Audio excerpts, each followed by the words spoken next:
Bună ziua! Mă numesc Dorin Eftimie și sunt titular cursului Știința și Ingineria Materialelor pentru anul 1, specializările Inginerie Mecanică, Inginerie Economică, domeniu mecanic, precum și Ingineria Sistemelor Biotehnice și Ecologice. Încerc să vă formez o imagine de ansamblu pentru acest curs. În acest slide vă prezint piese diverse din industria construcției de mașini, cum ar fi arbore cotit, axe cu camă, osii de cale ferată, roți dințate, cu dantură cilindrică dreaptă, grup conic cu dantură conică curvă, carcase. Toate aceste piese alcătuiesc automobile, autocamioane, trenuri, automacarale, mașini unitei, respectiv reductoare. Este adevărat. Toate piesele sunt formate din materiale. Clasificarea acestora este după cum urmează. Materiale de uz general pot fi metalice, feroase, fonte sau oțeluri. Acestea la rândul lor sunt oțeluri carbon, oțeluri aliate. Cele metalice pot fi neferoase cu aliaje neferoase. Cele nemetalice pot fi naturale, ceramice, plastice sau compozite. Materialele cu destinație specială pot fi oțeluri speciale, materiale pentru temperaturi ridicate, materiale pentru temperaturi scăzute, materiale antifricțiune, materiale de fricțiune, materiale de ungere, materiale pentru garnituri de etanșare.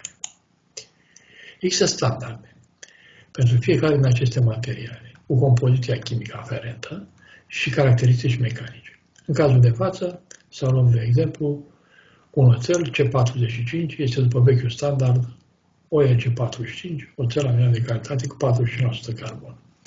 În acest tabel se prezintă compoziția chimică, respectiv elementele carbon, siliciu, mangan, fosfor, sulf, crom, molibden și altele. În tabelul de mai jos sunt prezentate unele caracteristici mecanice, ca rezistența limită la curgere, rezistența rupere la tracțiune, duritatea, care se obține în un tratament termic, respectiv pentru materialul C45. Avem o piesă, acest slide. Această piesă are pe anumite zone defecte, vizibile, dar sunt și defecte care au dus la distrugerea unei piese. Atunci prelevăm un eșantion care este încastrat într-o rășină sintetică, după care va fi șlefuit și la microscop se va observa o structură metalografică. În dreapta, această fotografie reprezintă o secțiune printr-o sudură.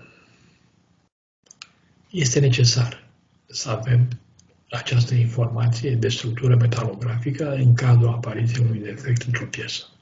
Pentru a vizualiza microfisurile de suprafață, se folosește testul de microfisuri cu lichide penetrante. Astfel, piesa se sprayează cu un spray de culoare roșie, după care se curăță. Ulterior se sprayează cu un spray de culoare albă și pe fond ala că apar vinișoare roșii, cum se vede în această figură, sunt microfisuri de suprafață. Mult mai precis este testul cu pulberi magnetice, în care se vizualizează microfisurile de suprafață. Pentru a vizualiza fisurile din interior, se pot folosi teste cu ultrasonice sau teste cu raze X. Vă imaginați că pentru o piesă ca osie de cale ferată, o fisură interioară sau microfisură va fi fatală. De aceea, trebuie verificate minuțios. În acest slide prezentăm piese tratate termic. În fapt, de ce e nevoie de tratament? Pentru a modifica duritatea piesei și pentru o mentenanță mult mai bună a ei, pentru un ciclu mai mare de viață. Duritatea se mărește prin tratament termic sau un alt fel de tratament. În stânga este un angrenaj cu roți dințate, în dreapta această fotografie un as cu came care este tratat termic, precum și role de la minor sau diferite piese tratate termic. Scările de duritate sunt conforme cu tratamentul termic. Să nu uităm, cel mai dur material în natură este diamantul, care are 80 unități Rockwell. Există și alte scări. de duritate, unită scara Brinell, scara Vickers sau Shore. Să nu uităm că fiecare material al unei piese se alege în funcție de rolul funcțional, de solicitări.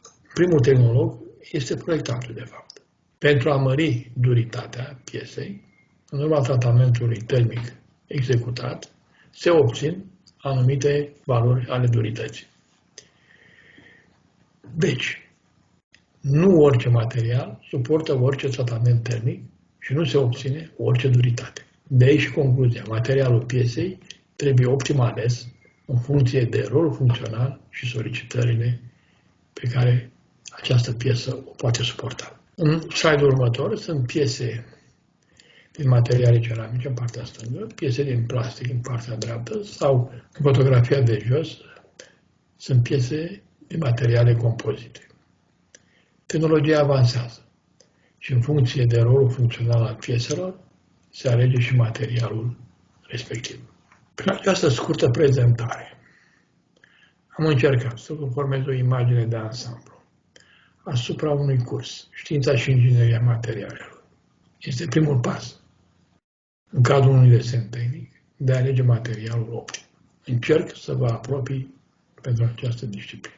Vă mulțumesc.